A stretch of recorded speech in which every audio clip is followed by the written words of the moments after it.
California just updated their unemployment insurance work requirements if you want to still be receiving benefits. We're talking about that in this video and other unemployment insurance updates for California and the nation as a whole. So stick around if you want to find out more. My name is Kevin Conway.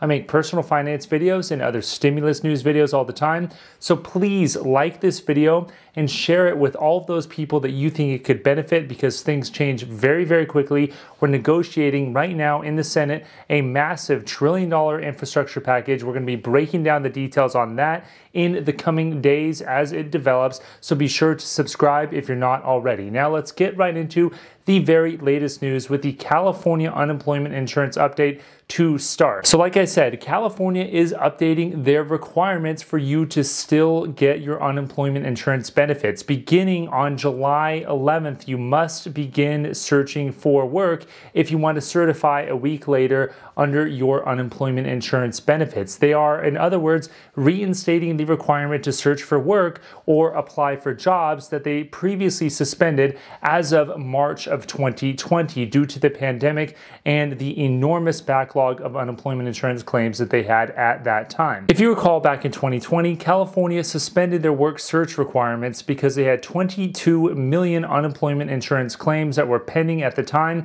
and they could not simply get through all of those if they had to verify that people were searching for work. In addition to that, California also stated that you were supposed to stay at home unless it was for essential travel or essential work. So this would go directly in conflict if they made you search for work at that time. But now, due to June 15th being the day that California reopened their economy, they are reinstating the work search requirements for unemployment insurance benefits. What's interesting is that over $150 billion of unemployment insurance was paid during that time period until now, and there's still more than 1 million people backlogged on unemployment insurance right now who haven't received their benefits that they would otherwise be entitled to. If you guys have any questions or any comments on that, please leave them below. So let me tell you exactly how you're supposed to tell California you are looking for work. So according to the state's unemployment insurance department, you are supposed to create a profile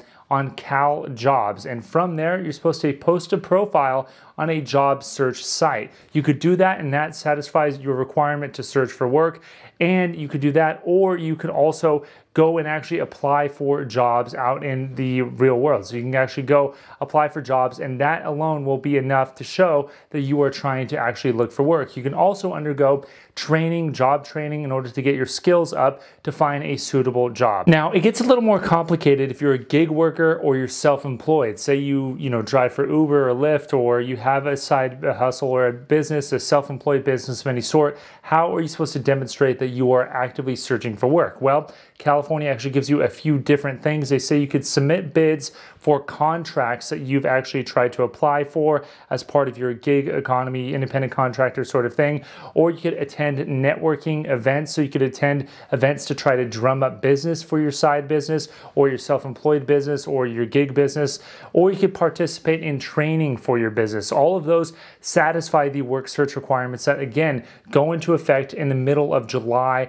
and you need to begin them starting July 11th so you can certify a week later and get your unemployment insurance benefits if you still remain unemployed. So why are we doing this in the first place? Well, there's really an argument for it and an argument against it. The argument for requiring work as a condition of the unemployment insurance benefits is that, number one, unemployment enhanced benefits from the federal government of $300 per week are set to expire in just a few months. So if you're not going to have a job by then, chances are your income will drop substantially because that $300 per week in federal boost is going to go away. And number two, more significantly, as you probably know, millions and millions of jobs are currently going unfilled. There are 9 million open jobs across the country and several million jobs in California that are not being filled, supposedly because they cannot find workers to fill those jobs. Now, there's controversy on that regard. Some people say they're not fulfilling the jobs because the schools are not open, they do not have childcare for their children,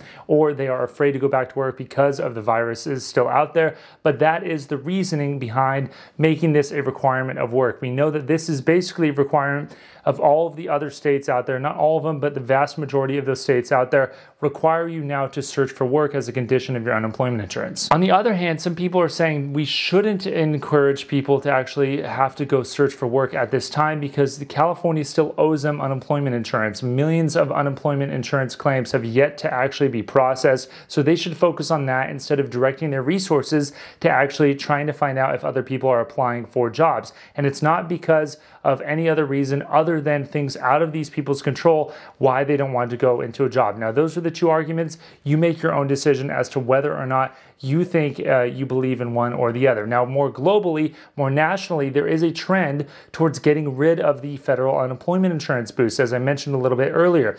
25 states, all of them Republican-led states, Republican-governed states, all of those states have actually eliminated the $300 in federal unemployment insurance boost on a weekly basis, either entirely or they're scheduled to get rid of it here in the next couple of weeks. That means if you are filing for unemployment insurance in a so-called red state, a Republican state, you're not going to get the $300 federal boost, but you will get your state unemployment insurance benefits. We do have one Democratic state which is actually also signed up on that GOP proposal, which is to get rid of the federal unemployment insurance boost, and that is Louisiana. They just announced that they are getting rid of their unemployment insurance boost from the federal government in exchange for actually increasing the unemployment insurance benefits in their state by $25 to $275 in the years 2022 onwards. So that is what's happening right now in the country. There is a big movement to get rid of this federal unemployment insurance boost.